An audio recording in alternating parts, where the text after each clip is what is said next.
Welcome to Little Bighorn Treasure Hunting Sources, a series of over 50 free YouTube videos showing the written Lakota, Sioux, and Cheyenne language of symbols called Togia. There is nothing for sale or to buy. We are sharing symbols on various different weapons with the same symbol applied by a different hand.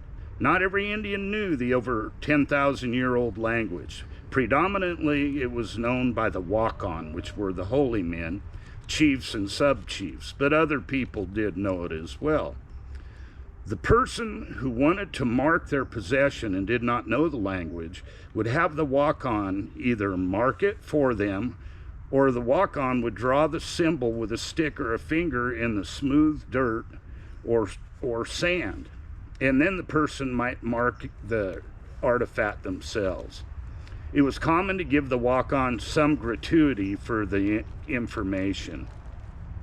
Many people and auction houses won't even view the videos, believing they are fake and are a farce and the language is a deception. That the Indians did not have a written language.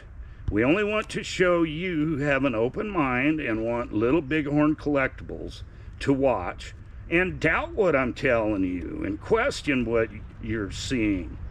But what you're shown, if it makes sense, then study the videos and start treasure hunting yourselves. Remember, not all the pieces that the Indians had were marked, but many of them were. All the artifacts shown in the videos belong to my son and I, unless otherwise stated. The chain of knowledge came from Nicholas Black Elk. As a young 13-year-old warrior who rode the Little Bighorn battlefield, shooting arrows into wounded soldiers, and scalped 2 troopers, having to shoot one in the head to finish the scalping, so it made it easier with his pistol. Nicholas Black Elk was one of the head walk-on holy men and ghost shirt makers during the Wounded Knee Massacre, and received a stomach wound at the Drexel fight the next day. And this was in early 1891. Nicholas Black Elk has had many books written about him and is one of the most important sources of the history of the Oglala Sioux during the Indian Wars. His son Benjamin Black Elk served as interpreter for the books and interviews he participated in, and was taught the Togia language by his father.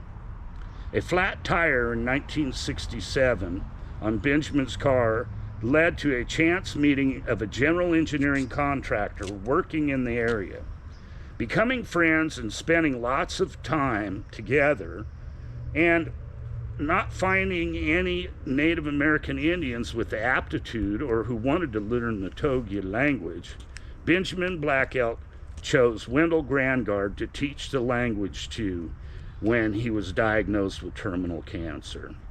Benjamin made Wendell go through a purification ceremony, the vision quest, and then the vision quest, and then he was given the name Many Roads, which in Sioux is Ikacha Kanku. Ijacha Kanku.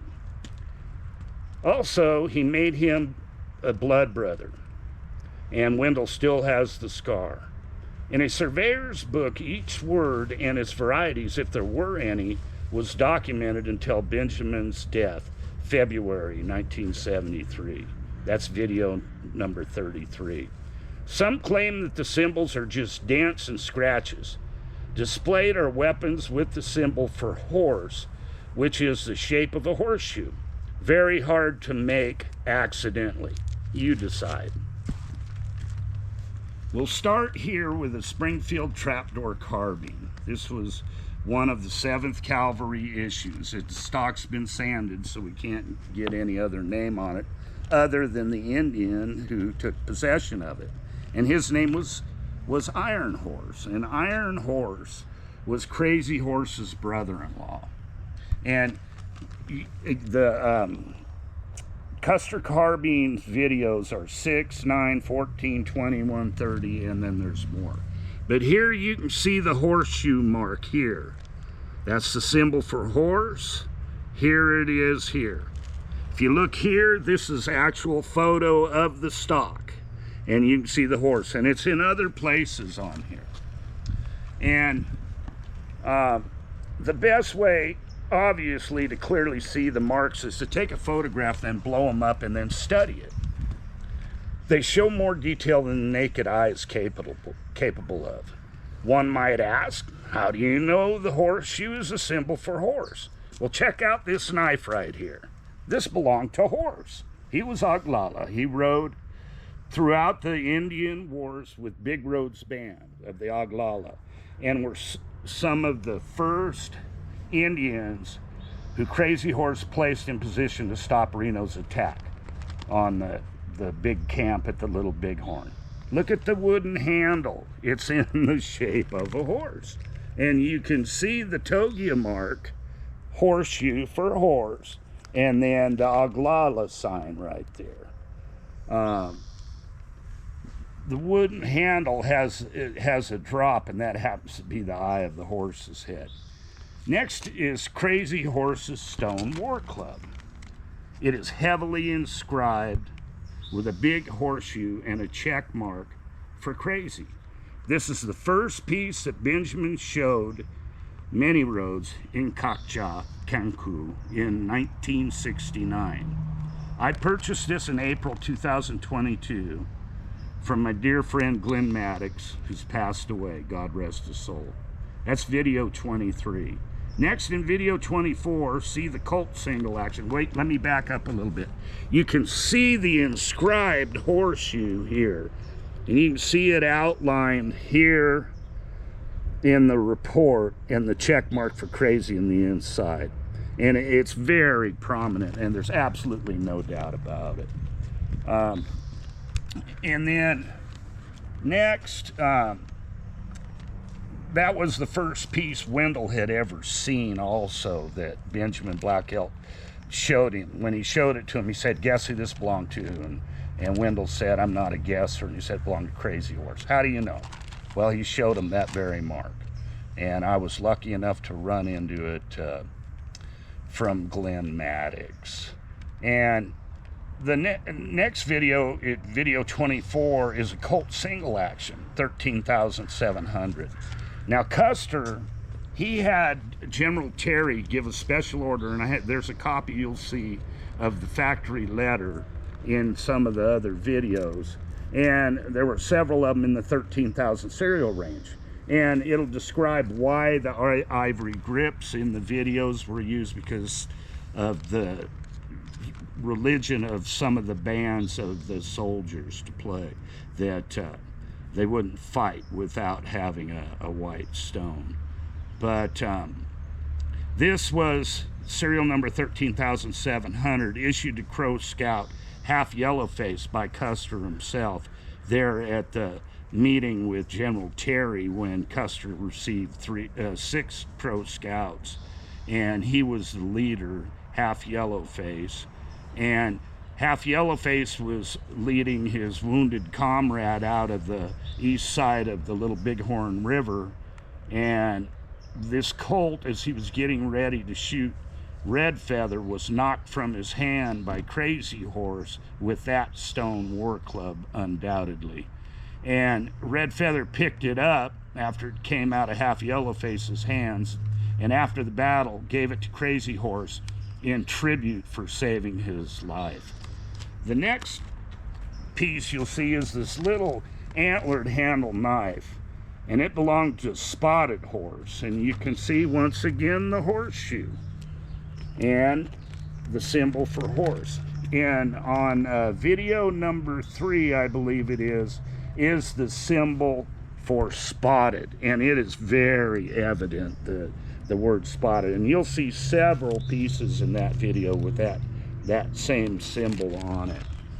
And then we next come to Little Horse in 1858 Remington, serial number 102785. And Little Horse was a Northern Cheyenne chief, and he was believed to have killed Tom Custer at Last Stand Hill, because in his lodge at the Battle of Slim Buttes, they found many of Tom Custer's items in his lodge, and that's in that video. Last is a Custer trapdoor, once again, like Iron Horses, but this was picked, it's carbine serial number 41082, picked up by Black Horse, Northern Cheyenne, and rode with Little Wolf's group.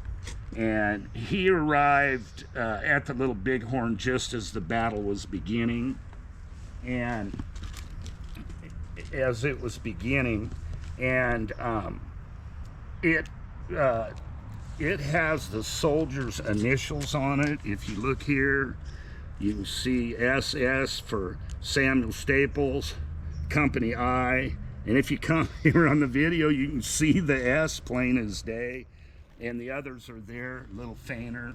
But Custer made his men put their initials and company on the guns for several different reasons, and that'll be in another video. And that belonged to Samuel Staples' Company I, 7th Cavalry, killed at the Little Bighorn. And there'll be lots of other carbines that you will see in the other videos, and there'll be more history will be available on all these also. And here you'll see Colt single actions issued to troopers of the 7th Cavalry. Also see Sitting Bull's War Club, and 2 of his burial Colts that were placed and then taken from his 4 times he had different burials, as well as his favorite Colt, 1860 Army.